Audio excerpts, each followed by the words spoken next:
Hi beautiful people, my name is Bridget and welcome back to my channel. Hope you're having a lovely day. Hope you are having a good one and it's not too cold where you live right now. So today we're going to do unfiltered opinions on new makeup releases. I'm going to talk about some new stuff coming out of the makeup world, give you my thoughts, catch up a little bit, on like what's happening in the makeup space, because I just want to be excited by something makeup-y wise, maybe you'll find like a really good foundation or a really good palette in this video, who knows, but that's what we're doing today. Of course, if we disagree on any of these things, it's cool. It's just makeup. It's not that serious, But anyways, let's go ahead and get started.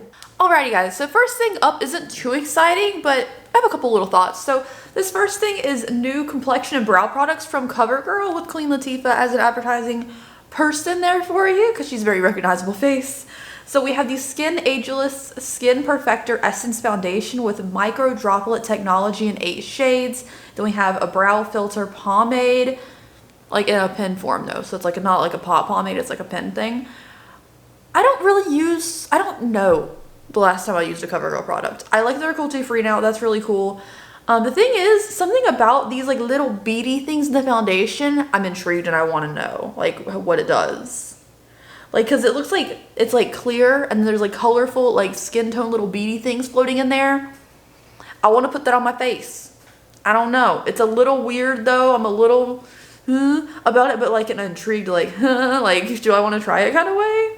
The only thing is the top comment here in the comment section is, y'all, $21 for a CoverGirl foundation. It's pretty expensive for a drugstore foundation. It's very expensive for a drugstore foundation. It's not pretty expensive, it's expensive. I think like a CoverGirl foundation, I think is probably like $11.99 when I think of it in my head. That's the kind of price tag I associate with it.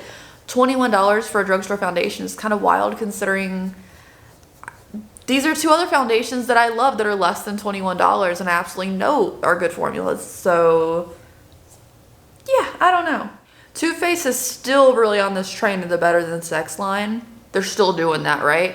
I thought they kind of exhausted it all. No, they're finding new ways to make that name that was very popular stick and sell other products. I get where they're coming from, but also let it die a little bit. Whatever. So this is the Say Hello to the Naturally Better Than Sex mascara. So it's just the naturally version of the same mascara. So it's volumized, lengthen, curl, condition with a mascara that delivers 100% sexy lashes with the naturally derived formula. I like the naturally derived formula, especially since you're putting something on your eyes. I do like if it has more natural ingredients, but they could have originally done this as well. So it says, formulated with bamboo fibers and goy bear blend. The hourglass shaped brush separates and coats each lash for intense black formula, cruelty-free, $30. $30 is just a lot for a mascara. Everything in the world has gone up in price, it feels like, inflation and all that. $30 for a mascara, that's even more expensive than the regular Better Than Sex mascara if I recall. It's just a lot. So there's currently 5 different Better Than Sex mascaras in the lineup here. I don't know, they all have the same hourglass shaped brush except for the Foreplay one. So I don't really know what makes this one special other than the fact that it's less chemicals near your eyes, and they're like, well, you don't put chemicals near your eyes, do you? But you love our mascara, use the more naturally one. It's weird, I don't know, man. Another Too Faced product, let's just talk about that. These are the new Kissing Jelly Ultra Nourishing Non-Sticky Lip Oil Gloss Hybrid. A lot of titles, okay? Kissing Jelly Gloss is what the container says. So these are $22 each. They're like cool looking, colorful looking lip glosses, right? With like a gloss, high shine, and natural like nourishing oil for your lips. The issue I think here is that they look really cool and fun in the packaging. Like they're kind of intriguing even though I'm not like a gloss lip person. And then you see the swatches of them and they're like all kind of the same. It's like, do you want pink or like no color? It's just not nearly as exciting. And then when you see them on the lips, like, yes, they're technically different. Yes, lip glosses tend to be semi-similar shades, but they just look so exciting in the packaging, and then you actually see them on the lips and they're like not as exciting. So I don't know. And they're $22 each. You could just get a ColourPop one, I guess. Okay, let's talk about Glamlight. Let's change routes a little bit to a more indie brand, Glamlight, and they have a new Garfield collection. This is kind of coming out of left field for me. They just did like so much horror and like they usually do like a lot of foods and stuff, and now we're seeing Garfield, but I think it's really cute and I'm kind of obsessed with the hand mirror. So Garfield's like a really collectible thing. People collect Garfield things. I just saw a TikTok the other day where someone was in Japan and they found like a 6-foot giant Garfield and they shipped it back to Germany with them. Like, people love Garfield stuff. And I think it's cute. I don't know. This collection is just like, it's not for me. But certain elements of it I kind of love. Like, I love the hand mirror. Love the hand mirror. I think the hand, like the makeup bag is really cute. And I'm kind of obsessed with the lash. The lash has like good chunky flares on it. I'm just not ingrained in the Garfield lore as much as everyone else, I guess. Let's talk about the palette color scheme. I like the oranges and reds. I think it's really paired nicely. I like the little bit of a purple shimmer paired with it. I'm not exactly sure where the kind of indigo-y shade comes in, but it is a cute color story. The blush palette is very bold. It's very vibrant, but I think it's matching and pretty. So it is cute. Again, Glamlight's indie brand, more affordable prices. You'd actually expect, like, their prices are really reasonable. So if you're into Garfield, maybe you'd love this collection. For me, if I was like shopping already on Glamlight's site and I saw the hand mirror on sale, I'd grab the hand mirror just because it's really cute. And I'm a sucker for a hand mirror, and I'd probably grab the lash. But like, I probably wouldn't use these blush colors or eyeshadow colors every day. But it's out there, and I don't hate it. Now let's talk about Bailey Sarian's collection with Melt Cosmetics. I love Melt Cosmetics. They're a very inconsistent brand for me though. Like, I love their color stories and I think they're really pretty, and I love like the grungy look of a lot of their stuff, and some of their palettes are bomb. Like their Gemini palette, it's so, and the Rust palette, so good. And then there's things like, I think it's like called the 21 or something palette. Dry, chalky, inconsistent. Some of the colors aren't the same. Like the formulations from palette to palette vary greatly. I do love their gel liners. They're really nice. So it's kind of an inconsistent brand for me, but style-wise, love it. And then this is a Bailey Sarian collab, which I'm sure we're all familiar with her, so I don't have to explain that to you.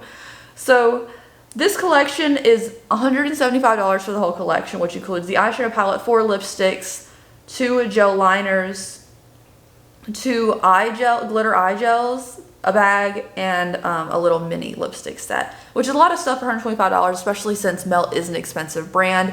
You know, I just want to talk about the palette though. I just want to talk about the palette. I adore the color scheme. I think it's really pretty. A lot of the times there's like a pop of blue in the palette and I don't really like it. Here I really do enjoy it because I feel like it's going to be like a pop for your inner corner with a dark grungy look. I think it makes a lot of sense. The issue at hand here is it looks, when you see the swatches, it's all mattes. And I love a shimmer on my lid.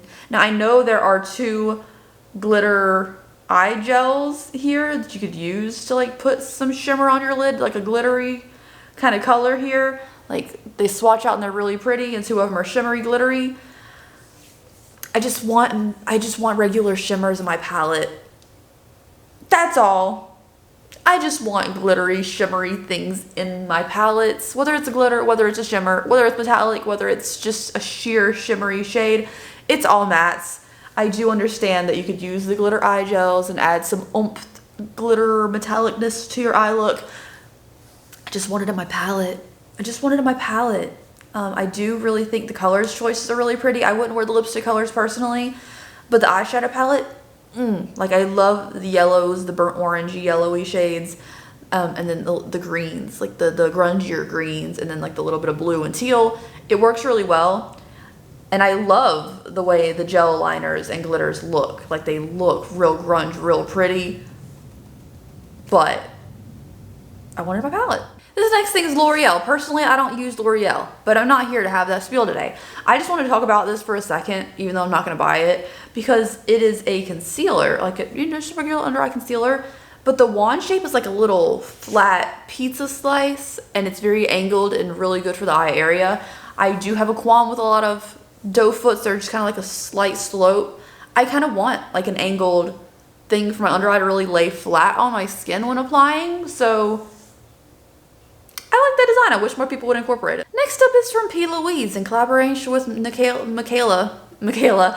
I don't know how to pronounce her last name. I don't really care to try.